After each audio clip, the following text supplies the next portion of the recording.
Dossier de presse, article écrit par François Bruel, intitulé « René Guénon, l'un des plus surprenants directeurs spirituels de l'Occident, vient de mourir ». René Guénon, l'un des rares métaphysiciens et l'un des plus surprenants directeurs spirituels de l'Occident, vient de mourir. Mais nul parmi ses amis et ses anciens lecteurs n'avait prévu que les agences de presse et la radio jugeraient sa mort digne d'être annoncée, tant il vivait éloigné de toute publicité et faisait peu parler de lui. Exceptionnel à divers titres, on ne voit guère à quelle sorte de personnage connu il pourrait être comparé. Les amis de René Guénon considèrent que son œuvre éclaire d'une lumière irrésistible tous les domaines de la pensée, y compris les zones apparemment les plus obscures des diverses religions ou traditions, c'est-à-dire les domaines que d'autres appellent avec complaisance ésotériques, mot dont Guénon évitait d'abuser. Avec lui, en effet, la signification profonde des dogmes, des liturgies, des rites, des mystères, des légendes, des contes de fées et des folklores apparaît avec évidence, même s'il ne traite pas explicitement telle ou telle de ces questions. C'est chez lui également qu'on trouve les critiques les plus aiguës de l'enseignement universitaire et des formes modernes de la pensée. Humanisme, matérialisme, individualisme, positivisme, rationalisme, religion du progrès, historicisme et aussi toutes les variétés de spiritualisme, la psychanalyse, le sentimentalisme, le moralisme, sont condamnés sans rémission dans 4 livres: Orient et Occident, la crise du monde moderne, le règne de la quantité et les signes des temps, les principes du calcul infinitésimal. Il fut plus rigoureux encore pour les formes parareligieuses de la pensée, celles qui accordent une grande place aux phénomènes psychiques. Non que René Guénon nie ces phénomènes, il prétend leur donner au contraire leur véritable signification, qui va bien au-delà des explications habituelles. Mais il refuse de céder au goût de l'étrange, à l'attrait des pouvoirs dits surnaturels. Il dénonce le caractère malsain et les dangers selon lui trop réels que recèle le monde psychique, dans 2 livres un peu touffus, le Théosophisme, histoire d'une pseudo-religion, et l'Erreur spirite. C'est dans les mêmes ouvrages qu'il fait aussi la critique de l'occultisme, de la réincarnation et de l'orientalisme occidentalisé. Par théosophie, il faut entendre la société de théosophie.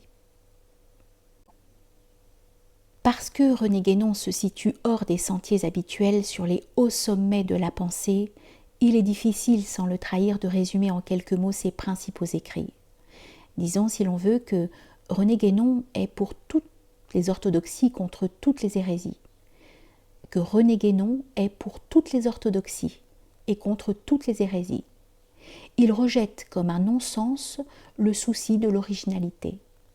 Une pensée individuelle, si tant est que cela puisse exister, n'a pas de valeur pour lui. Il ne cherche qu'à pénétrer jusqu'au cœur des diverses traditions. Voilà l'origine de ses études métaphysiques, publiées dans Introduction générale à l'étude des doctrines hindoues, L'homme et son devenir selon le Vedanta, Le symbolisme de la croix, Les états multiples de l'être, La grande triade.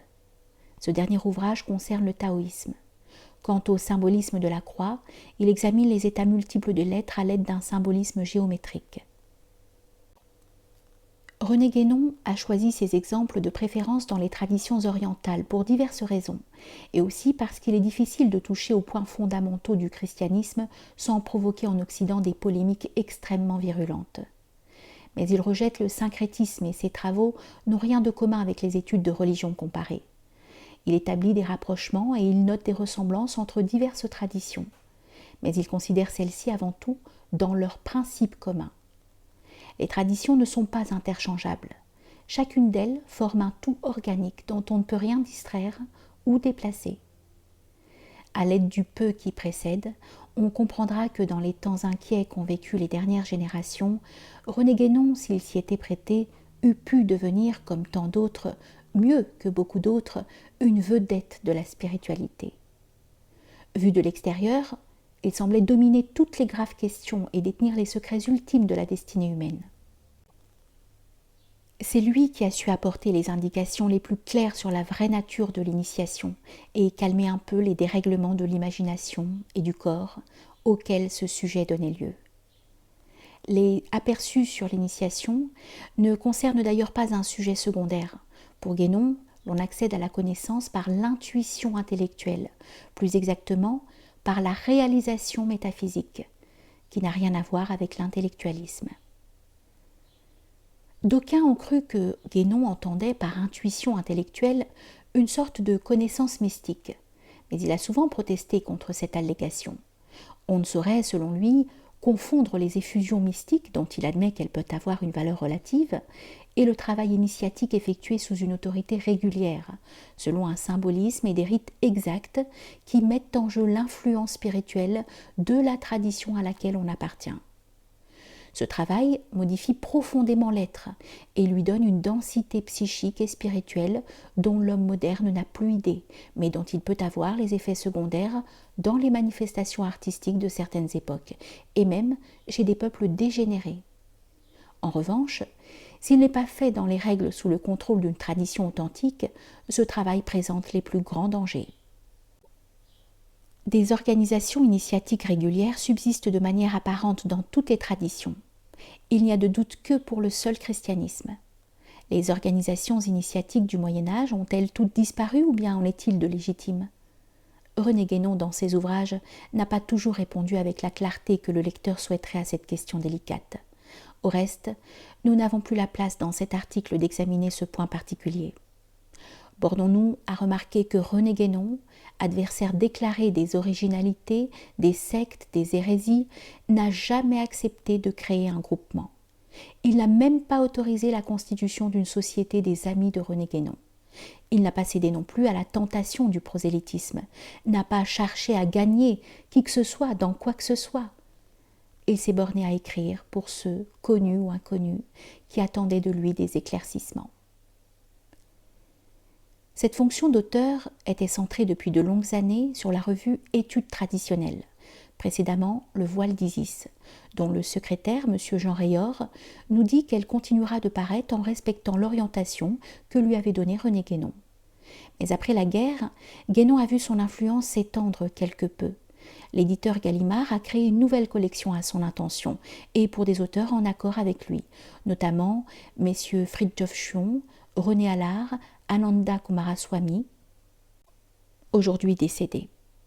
Certains ouvrages de M. Guénon sont traduits en 5 langues, en anglais, italien, espagnol, portugais et allemand. Le Tibet avait demandé à Marco Pallis de traduire en tibétain, ou plus exactement d'adapter pour les Tibétains, La crise du monde moderne. On ne sait ce qu'il adviendra de ce projet. Notons enfin qu'il existe de René Guénon 4 plaquettes, dont nous n'avons pas eu l'occasion de parler dans cet article. L'ésotérisme de Dante, Le roi du monde, Autorité spirituelle et pouvoir temporel, Saint Bernard. En Égypte depuis 20 ans. Voici les renseignements à peu près inédits que nous avons pu recueillir sur la vie de René Guénon. Il était né le 15 novembre 1886 d'une famille appartenant à la petite bourgeoisie.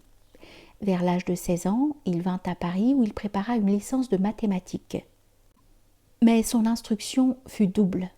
Pendant son adolescence, des hindous Vedanta lui enseignèrent l'hindouisme le plus orthodoxe. À 20 ans, l'essentiel de sa formation métaphysique est acquise. C'est alors qu'il entreprend des investigations au sein des organisations dites initiatiques, pour vérifier si elles présentent des caractères d'authenticité. En 1906, il fréquente l'école libre des hautes études hermétiques de Papus et d'autres organisations telles que l'ordre martiniste, la maçonnerie régulière du rite de Memphis-Misraïm et du rite national espagnol. En 1908, il entra à la Grande Loge de France, maçonnerie régulière, et se trouvera en sommeil après 1916. Simultanément, il a fait partie de l'Église gnostique et avait fondé en 1909 une petite revue de 150 abonnés. La Petite Gnose, qui vécut 3 ans. Il y publiera quelques éléments importants de son œuvre future. Pendant cette même période, il rencontra divers personnages qui lui permirent d'approfondir sa connaissance intime du taoïsme et de l'islam.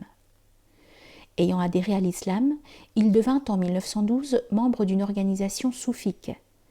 De 1915 à 1917, il fit un séjour en Algérie. Petit rentier, René Guénon sera ruiné par la guerre. Il continuera son œuvre et devra effectuer en même temps un travail alimentaire, professeur suppléant ou professeur dans l'enseignement libre. Marié en 1912, il perdra sa femme en 1928 sans qu'elle eût d'enfant. Le 20 février 1930, Guénon va en Égypte pour le compte d'une nouvelle maison d'édition. Son séjour devait durer 3 mois, mais abandonné par sa maison d'édition, Guénon reste en Égypte où il épousera en 1934 une descendante du prophète aussi pauvre que lui. Ils ont eu 3 enfants dont l'aîné a 8 ans.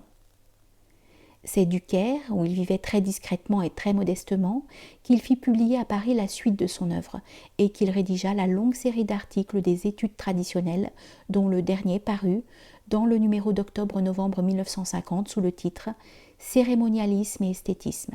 Sa correspondance, fort volumineuse, accaparait la moitié de son temps. Victime depuis quelques semaines d'un empoisonnement du sang, il a refusé certains soins. L'infection s'étant emportée à la gorge, il est mort étouffé en pleine lucidité dans la nuit du 7 au 8 janvier.